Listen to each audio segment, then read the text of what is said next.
આગળ વધીએ ચેપ્ટર 4 માં ખાસ કરીને ગતિમાન વીજભાર પર ચુંબકીય ક્ષેત્રને લીધે લાગતું બળ F બરાબર Q કૌંસમાં V ક્રોસ B હતું। અહીંયા V સફિક્સનો D લઈશ, એને કહેવાય ડ્રિફ્ટ વેગ। આ વેગ એ વાહક તારમાં ઇલેક્ટ્રોન માટે લેવું તો એને ડ્રિફ્ટ બોલીશું। માત્ર એકલો વીજભાર હશે તો આપણે એને V કહીશું। હવે પ્રવાહધારિત તાર ઉપર લાગતું ચુંબકીય બળ, નેક્સ્ટ પોઈન્ટ, પ્રવાહધારિત તાર પર લાગતું ચુંબકીય બળ મેળવો। આજનો આપણો પોઈન્ટ છે પ્રવાહધારિત તાર ઉપર લાગતું ચુંબકીય બળ। તો આવો કોઈ તાર છે જેની લંબાઈ L છે, 8 નું ક્ષેત્રફળ A છે, A ક્ષેત્રફળ અને L લંબાઈનો કોઈ તાર છે અને આ તાર એ પ્રવાહધારિત છે, I એ વિદ્યુત પ્રવાહ છે। હવે ખાસ કરીને આ તારમાં ઇલેક્ટ્રોન્સ કેટલા હોય કે આ તારના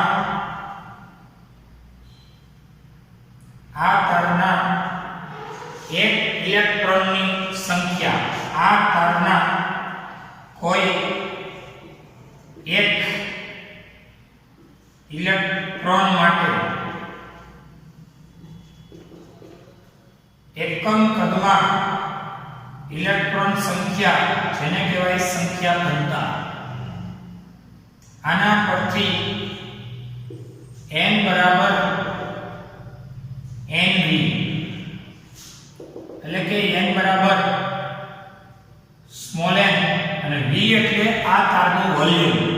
વોલ્યુમ થશે પાઈ r સ્ક્વેર l, નળાકાર છે અને પાઈ r સ્ક્વેર ને કહેવાય a, આ છેદનું ક્ષેત્રફળ ગુણ્યા લંબાઈ, આવું એનું વોલ્યુમ થશે।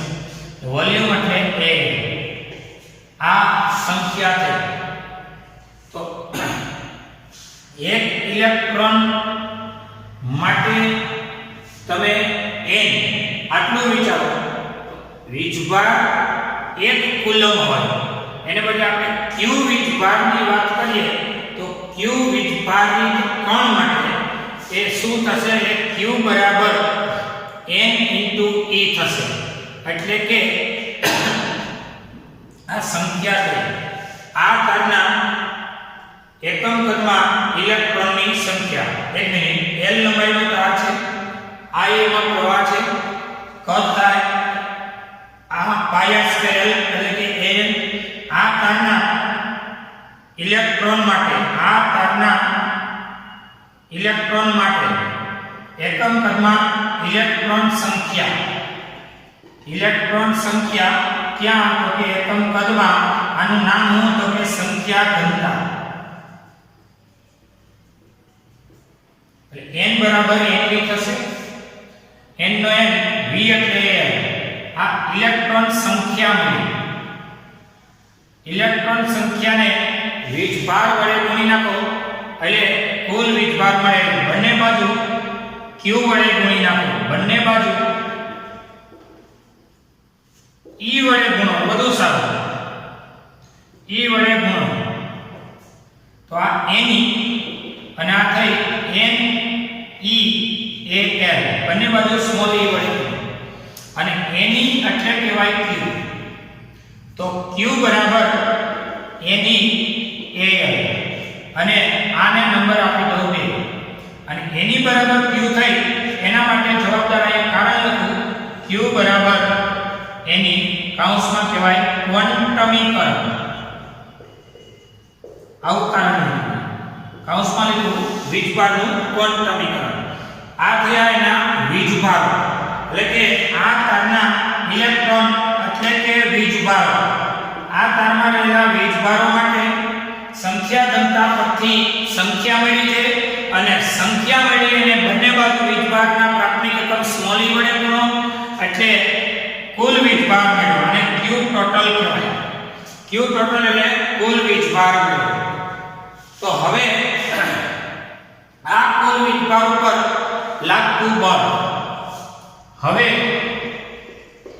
ચુંબકીય ક્ષેત્રમાં ટોપિક લ્યો. પ્રવાહધારી તાર ઉપર લાગતું ચુંબકીય બળ. હવે આ તારમાં પ્રવાહ પસાર કરવાને કારણે જે કાંઈ વીજભાર ગતિશીલ છે એટલે કે હવે ગતિશીલ વીજભાર ને કારણે ઉદ્ભવતો પ્રવાહ અને ગતિશીલ વીજભાર દ્વારા પ્રવાહનું નિર્માણ અને આ પ્રવાહ દ્વારા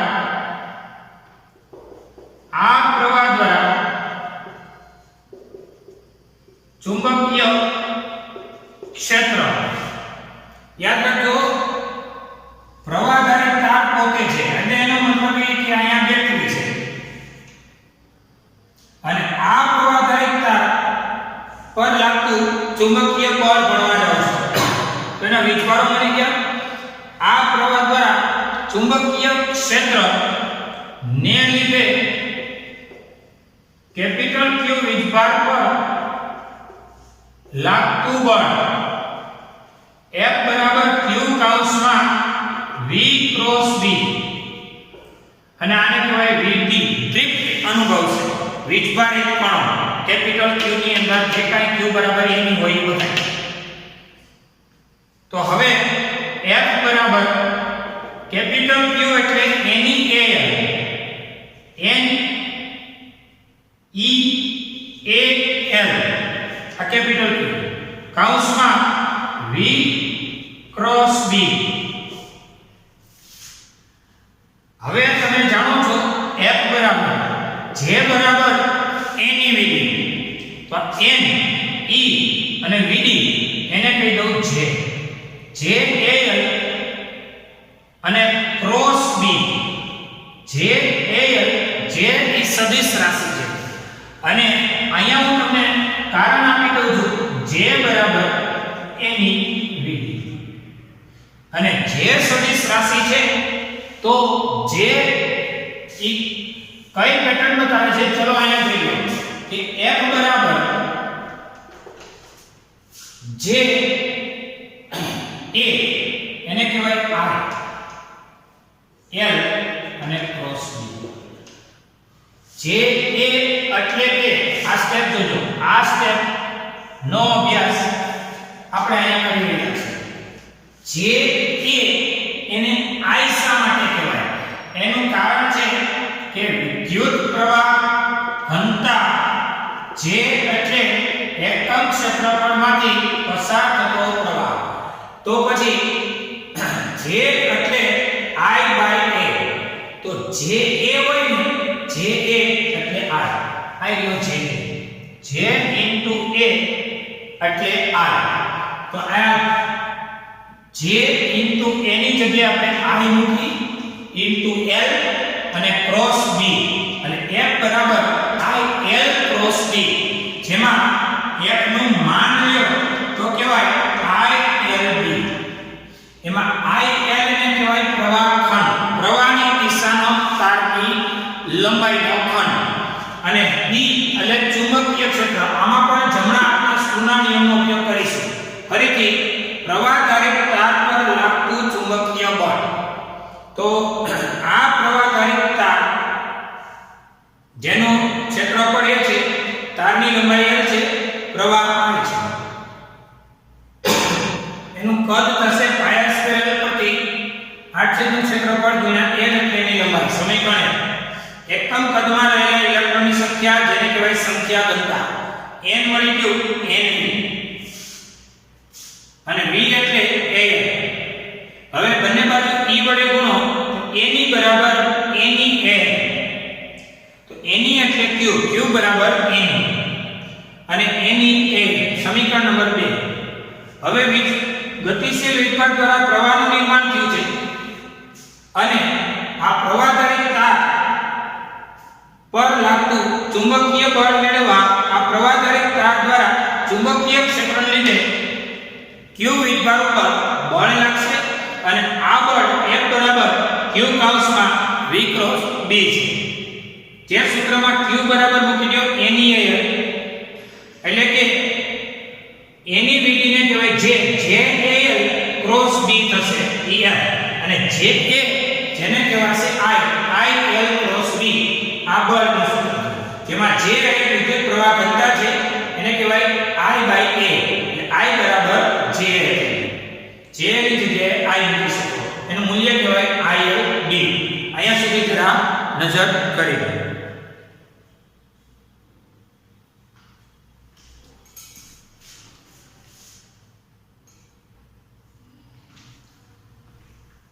આ સૂત્રમાં તમે સમીકરણ નંબર આપણે 3 આપી દઈએ.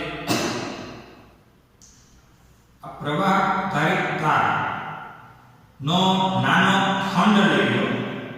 નાનો ખંડ એને કહેવાય IDL અને પ્રવાહ ખંડ કહેવાય. તો સમીકરણ 3 પરથી સુરેખ તાર માટે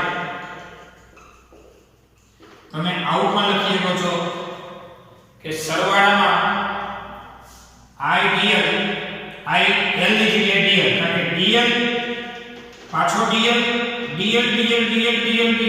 નો સરવાળો થઈ અને L બને અને ક્રોસ B એટલે કે આવું તમે બળનું સૂત્ર લખી શકો છો.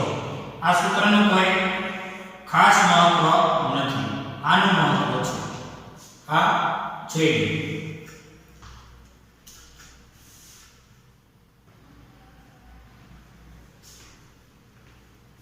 चलो उदाहरण 4.1 200 ग्राम दळનો સળિયો છે m બરાબર 200 ગ્રામ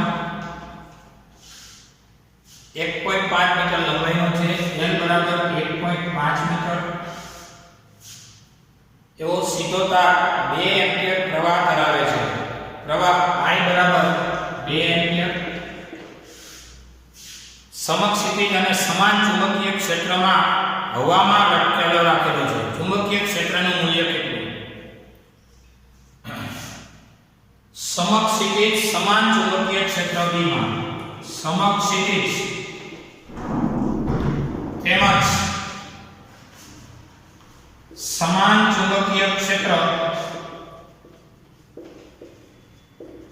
B માં હવામાં લટકતો રાખવા તમારે B નું મૂલ્ય કેટલું?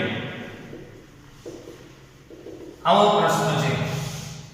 તો પ્રવાહધારી તાર છે જેની લંબાઈ એટલી છે તેનું દળ SI માં નથી CGS માં છે એને SI માં ફેરવીએ 210 ની -3 કિલોગ્રામ થશે. કિલોગ્રામ આ મીટર આ એમ્પિયર. ટૂંકમાં પ્રવાહધારી તાર છે. આ તારને સમક્ષિતિજ એટલે કે x અક્ષ પર હવામાં લટકતો રાખવો છે. કોઈ પદાર્થ લટકતો તો જ રહે કે જેની ઉપર એક્શન લાગતી હોય ને એવડી જ રિએક્શન ફોર્સ લાગે. હવે એક્શન તો કોની લાગવાની? પૃથ્વીને કારણે અને પૃથ્વીને કારણે એક્શન ફોર્સ લાગશે mg. આ થયો વેગ ફોર્સ એ માસને કારણે. તો એનો વિરોધ કરતું બળ લાગવું જોઈએ. તો આપણે હમણાં ભણી ગયા કે પ્રવાહધારી તાર માટે લાગતા બળનું સૂત્ર હતું ILB. IL ક્રોસ B હતું. એનું મેક્સિમમ મૂલ્ય કહેવાય ILB sin 90 ડિગ્રી અને sin 1 એટલે ILB. આ પ્રવાહધારી તારને ચુંબકીય ક્ષેત્રમાં મૂકવાથી પહેલા હું કહી કે આ પ્રવાહધારી તારને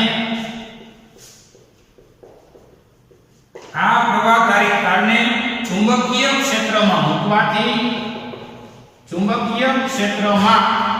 મૂકવાથી લાગતું બળ F બરાબર ILB IL ક્રોસ B.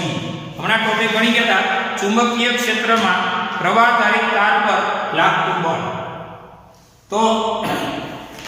એ છે IL ક્રોસ B. હવે આ તાર પર પૃથ્વીને લીધે લાગતું ગુરુત્વાકર્ષી બળ F બરાબર mg. હવે વાત કરી આ તારને લટકો રાખવો છે, એટલે કે એક્શન એવું રિએક્શન પૂરું પાડવું છે, તો કહેવાય સંતુલનની શરત પરથી જેટલો ILB છે ને એટલા જ મૂલ્યનું mg પૂરું પાડવું પડે. ILB એક્શન તો mg એનું રિએક્શન ફોર્સ. તો આમાં તમારે જરૂરી એવું ચુંબકીય ક્ષેત્રનું મૂલ્યની ગણતરી કરવા. દાખલામાંથી ચુંબકીય ક્ષેત્ર B કેટલો હોય આ ગણતરી પૂરી કરવાની છે. ચુંબકીય ક્ષેત્ર B, તો B ને સૂત્રનો કરતા બનાવો mg/il. B બરાબર m તમારા 200 ગ્રામ, જેનું મૂલ્ય આપ્યું નથી તો 10 9.8 એટલે હાલે. પ્રવાહ 2 અને L 1.5. આ ગણતરી કરો, જે મળે એ તમારો ફાઇનલી આન્સર. આ છે આ 2 બીટા અને 3 10 ની -3 આવ્યો. હવે વધે છે આ 2 કેન્સલ થઈ ગયા. 1 ભાગ્યા 1.5 0.6666 0.666 એટલે કે B બરાબર 0.67 ટેસ્લા. આવું ચુંબકીય ક્ષેત્ર લાગુ પાડવું પડે. તો કેવડું ચુંબકીય ક્ષેત્ર પ્રવાહધારક તાર ઉપર લાગુ પાડવું? તો કે પ્રવાહધારક તારને ચુંબકીય ક્ષેત્રમાં મૂકવાથી લાગતું બળ F બરાબર ILB. આપણે આની પહેલાનો પોર્શન એવો ભણ્યા હતા, પ્રવાહધારક વાહક તાર ઉપર લાગતું ચુંબકીય બળ. પ્રવાહધારક તાર હોય એમાં ચુંબકીય બળ કેટલું લાગે? તો એ છે ILB. I પ્રવાહ છે, L એ લંબાઈ છે તારની, B એટલે ચુંબકીય ક્ષેત્ર છે. એટલે આ બેને સરખાવતા અહીંયા સુધી જોઈ લો.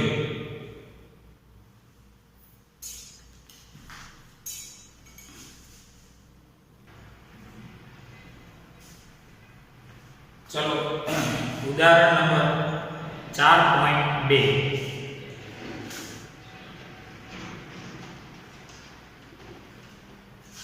એવું કીધું છે, આકૃતિ તમને આપેલી છે.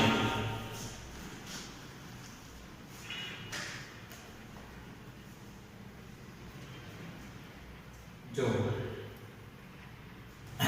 આની પહેલાના ઉદાહરણમાં એવું હતું કે ભાઈ પ્રવાહધારી તાર હતો, એ સંતુલનમાં રહે એ માટે ચુંબકીય ક્ષેત્ર કેટલું. તમે જમણા હાથના સ્ક્રૂનો નિયમનો ઉપયોગ કરો તો બળનું સૂત્ર છે F બરાબર IL અને ક્રોસ B. જોજો જરા IL ની દિશામાં પહેલી આંગળી, હવે આ પ્રવાહની દિશામાં પહેલી આંગળી થાય. હવે B ની દિશામાં બીજી આંગળી. હવે પહેલા તો B ક્યાં હોય? તો B મેળવવો હોય ને તો તમારે છે ને એક જ કામ કરવાનું, ઓર્સ્ટેડને પૂછી આવવાનું. ઓર્સ્ટેડના પ્રયોગમાં આપણે એવું કીધું હતું કે અંગૂઠાની દિશામાં પ્રવાહની દિશા વિચારો, આંગળીઓ જે દિશામાં ખસે એ ચુંબકીય ક્ષેત્ર કહેવાય. જો અહીંયા બહાર નીકળે છે, બહાર નીકળે અને ડોટ અને અંગૂઠો રાખતા અહીંયા અંદર જાય છે, અંદર જાય અને ચોકડી. હવે જો પ્રવાહધારિતા ચુંબકીય ક્ષેત્રની અસરમાં આવ્યો અને હવે આપણે એવું કહેતા હતા કે આ બળનું મૂલ્ય કેટલું? બળનું મૂલ્ય ચેક કરવા જાવ ને તો IL ની દિશામાં પહેલી આંગળી IL આમ છે, હવે B ની દિશામાં બીજી આંગળી, તો B તો અંદર છે, IL એટલે જમણી બાજુ, B એટલે એને લંબ, તો આનું મૂલ્ય કાઢો તો IL ની sin 90 ડિગ્રી થાય.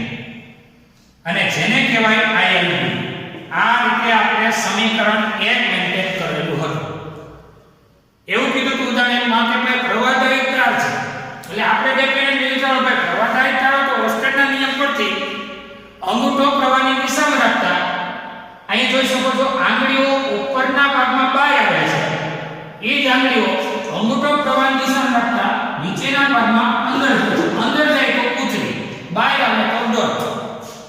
એટલે આ આકૃતિ પરથી આ ચુંબકીય ક્ષેત્રની દિશા મેન્ટેન થાય. હવે પ્રવાહની દિશા જમણી બાજુ, એને લંબ ચુંબકીય ક્ષેત્ર તો થીટા થઈ ગયો 90 ડિગ્રી અને sin ને 1 એ મૂલ્ય થઈ ગયું f બરાબર i ડિગ્રી. એટલે આને તમે એક કહેતા હતા અને બીજું મૂલ્ય હતું f બરાબર mg. આને તમે 1 અને 2 ને સરખાવતા હતા કારણ કે પરિણામી દળ શૂન્ય, એનો મતલબ એ થયો કે જ્યાં સ્થિર હોય ને એ સ્થિર રહે. નેટ ફોર્સ એ 0 થવો એટલે એક્શન ફોર્સ જેટલો રિએક્શન ફોર્સ લાગુ પડવો. આ વાતથી તમારા ઉદાહરણ એકની જરા તમને માહિતી એ જોઈ લો.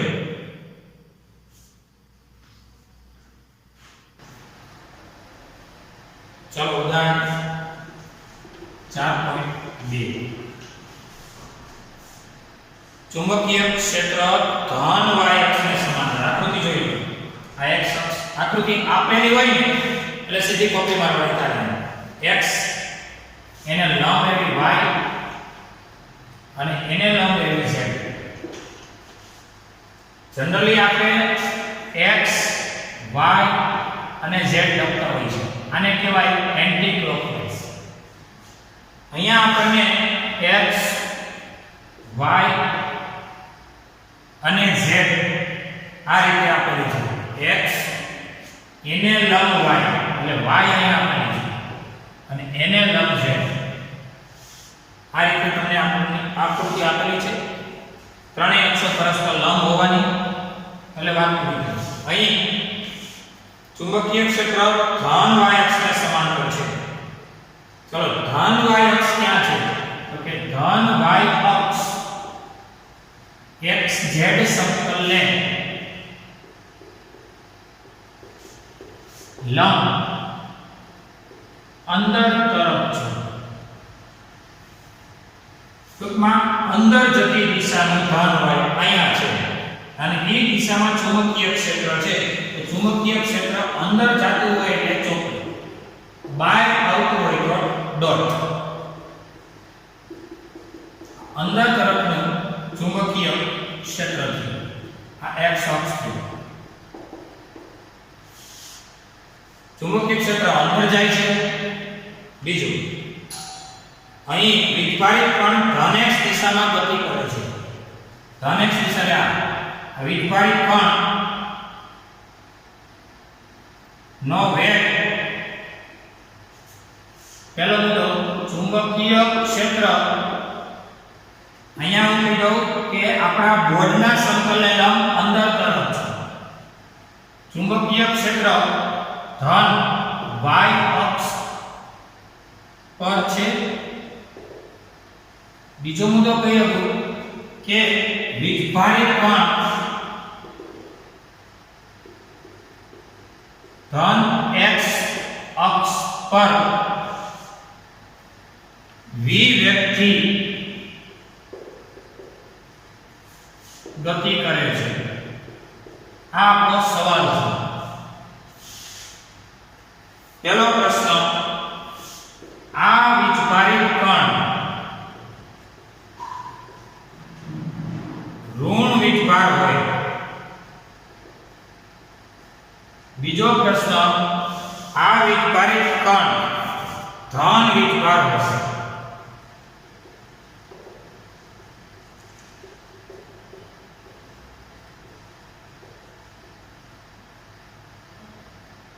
આ વિદ્યુતભારિત કણ ઋણ વિદ્યુતભાર હોય તો લોરેન્સ બળની દિશા કઈ?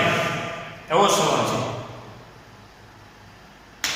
અને આ વિદ્યુતભારિત કણ ધન વિદ્યુતભાર હોય તો લોરેન્સ બળની દિશા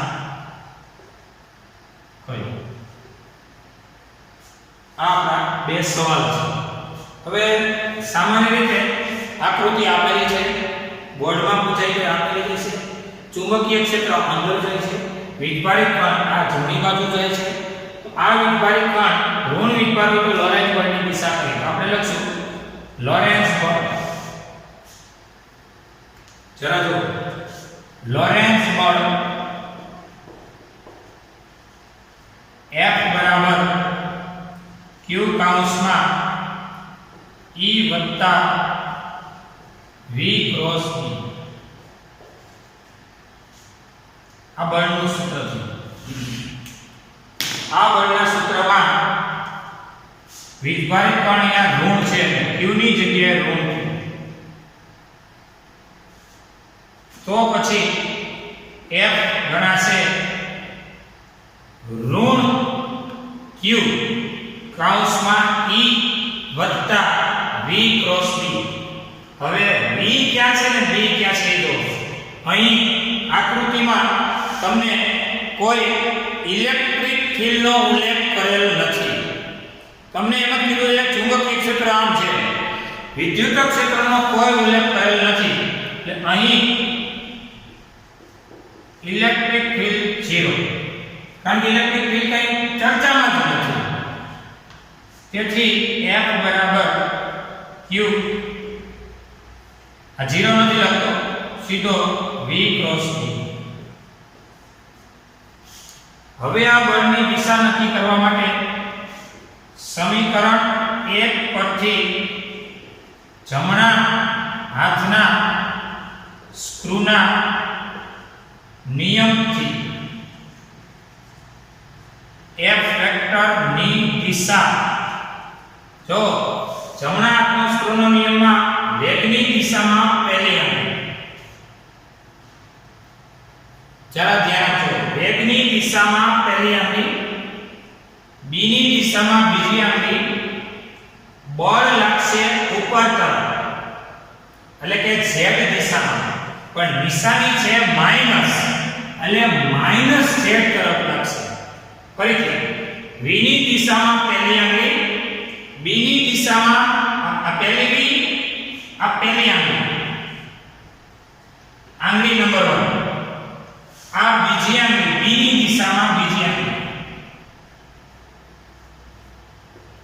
જોઈ લો આ થયું અંગૂઠો એ બળની દિશા, આ થઈ બળની દિશા. આ પહેલી આંગળી એ વેગની દિશા, બીજી આંગળી એ ચુંબકીય ક્ષેત્ર B ની દિશા. આ પહેલી આંગળી છે, આ બીજી આંગળી અને આ અંગૂઠો, આ પ્રથમ આંગળી, આ બીજી આંગળી. બોર્ડમાં આવે પહેલી આંગળી, બીજી આંગળી, અંગૂઠાની આકૃતિ દોરવાની નથી, આ તમારી જાણકારી માટે છે. આ બધું માત્ર જાણકારી, આ માત્ર જાણકારી માટે છે. પહેલી આંગળી આ, બીજી આંગળી આ, અંગૂઠો એ બળની દિશા, આ થયો અંગૂઠાની દિશા. યો તો હવે કઈ બળ કઈ દિશામાં લાગે? આને પેરેલલ કોણ થાય? ZQ. હા તો F ની દિશા એ Z દિશા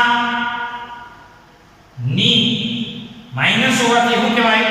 વિરુદ્ધ દિશા. અને Z દિશાની વિરુદ્ધ એટલે કે ફાઇનલ કહેવાય. અહીં બળની દિશા ઋણ z અક્ષ પર. આ તમારો આન્સર છે. બળની દિશા ઋણ z અક્ષ પર રહેશે. એકવાર ફરીથી આકૃતિ આપેલી છે. ચુંબકીય ક્ષેત્ર અંદર જાય છે દિશા અહીં y છે. વીજભારિત કણ x દિશામાં જઈ રહ્યો છે. આપ જોઈ શકો છો વીજભારને q કહેવાય, એનો ઝડપને v કહેવાય. આકૃતિ જ આપેલી છે. પછી આ વીજભારિત કણ જો ઋણ ભારિત કણ હોય તો લોરેન્ટ્ઝ બળ માટે q ની જગ્યાએ ઋણ q. ઇલેક્ટ્રિક ફિલ્ડ તો ડેટામાં છે જ નહીં એટલે આપેલ નથી તો 0 માહિતી નથી. v ક્રોસ b એમાં q ની જગ્યાએ માઈનસ. સમીકરણ 1 પરથી જમણા હાથના સ્ક્રૂના નિયમમાં વેગની દિશામાં પહેલી આંગળી, ચુંબકીય ક્ષેત્રની દિશામાં બીજી આંગળી, પેલી આપી જે અંગૂઠો બળની દિશા બળ હતો પણ કઈ બળનો એક કહેવાય આ બળનો એક પણ અહીંયા પાછું માઈનસ છે એટલે f ની દિશા એ z અક્ષ સાચી પણ એની વિરુદ્ધની z એટલે કહેવાય ઋણ z અક્ષની દિશામાં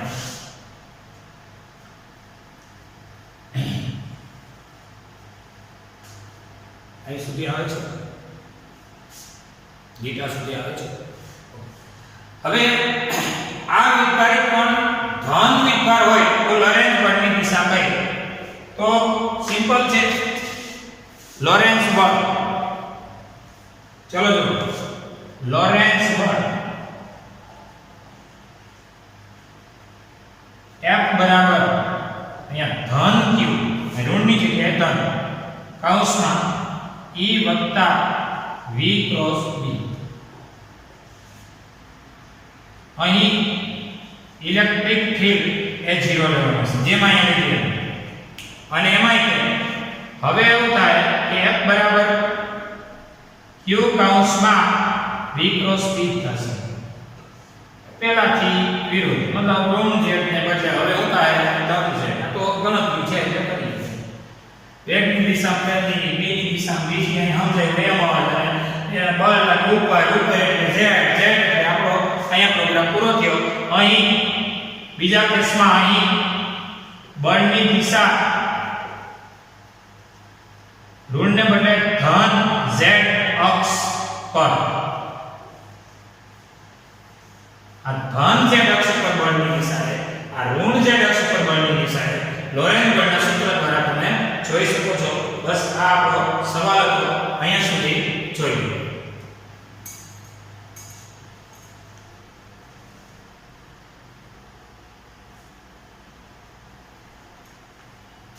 ચાલો જો ચુંબકીય ક્ષેત્રમાં વીજભારિત કણની ગતિ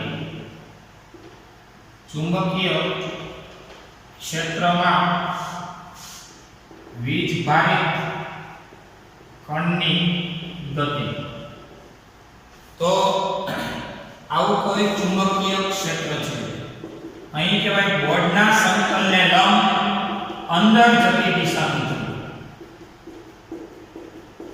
ચુંબકીય ક્ષેત્ર અંદર જતી દિશાનું છે અહીંયા વીજભારિત કણ છે જેનું મૂલ્ય છે q આ q મૂલ્યનો વીજભારિત કણ v વેગથી એને આપણે અહીંથી મોકલવાનો છે ક્યાં ચુંબકીય ક્ષેત્રને લંબ v વેગથી મોકલશો તો લાગતું બળ કહેવાય q કૌંસમાં v ક્રોસ b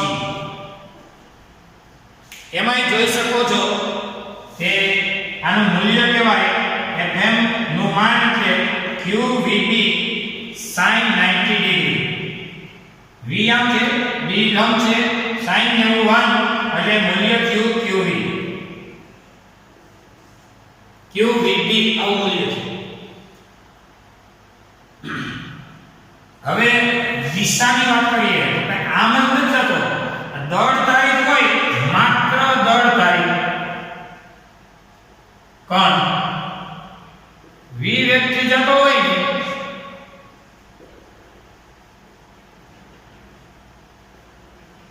તો કેવાય જાય છે તો જાય પણ અહીંયા તો વીજભારિત કણ છે અને આ વીજભારિત કણ દળ તારીખ હોવાનો પણ ચુંબકીય ક્ષેત્રને લંબ થઈ છે કે આટલું એને બળ લાગે ને બળની દિશા કઈ તો પહેલી આંગળી પહેલા સદિશની દિશામાં ચલો જો બીજી આંગળી બીજા સદિશમાં જો બળ લાગે છે ઉપર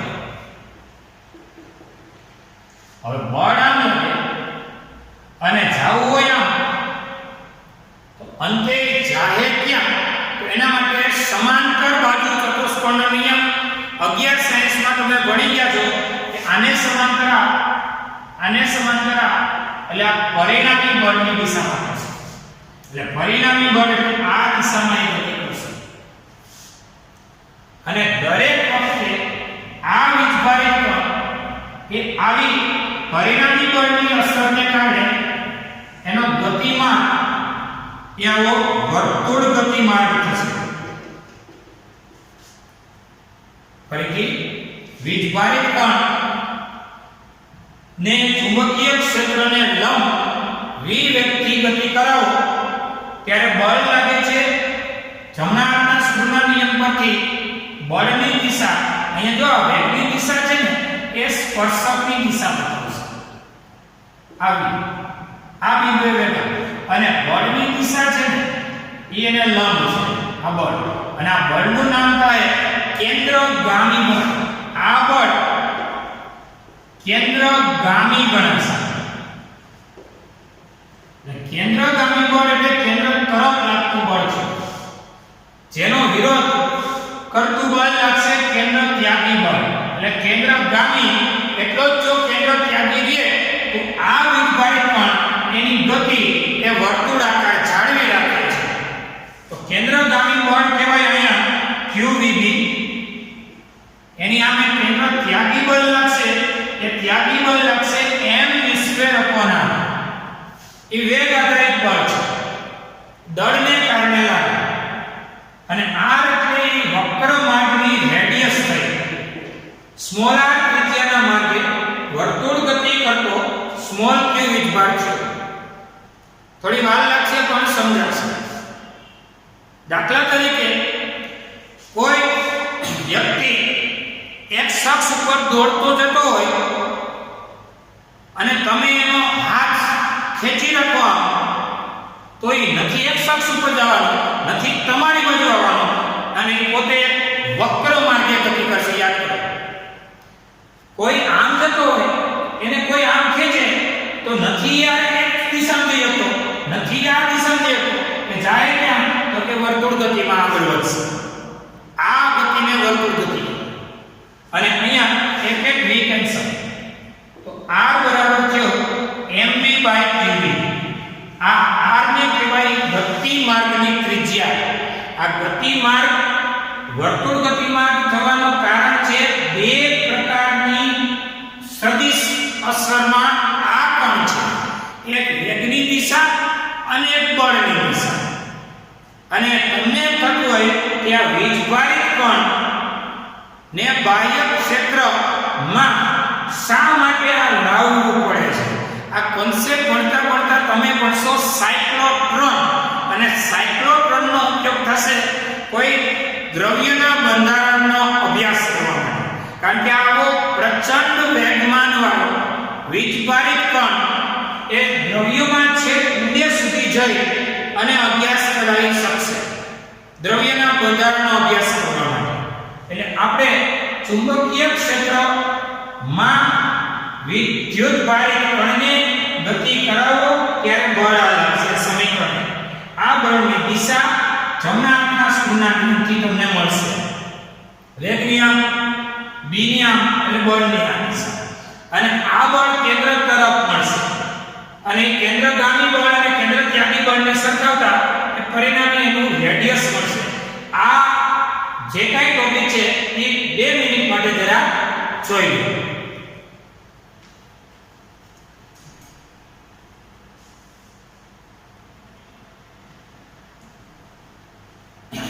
આપણા આ ટોપિકનો ડીપમાં અભ્યાસ આના પછીના લેક્ચરમાં જ કરીશું. અત્યારે ડેઈલી ટેસ્ટ નોંધી લો. આ ચેપ્ટરનું ઉદાહરણ પહેલું અને ઉદાહરણ બીજું, આ બંને ડેઈલી ટેસ્ટમાં તમે નોંધી શકો છો. અને આનો વિશેષ અભ્યાસ આના પછીના નેક્સ્ટ લેક્ચરમાં કરશું. ત્યાં સુધી જરા તમે સૂત્રને વધુ તૈયારીમાં આગળ વધારો. અહીંયા આપણો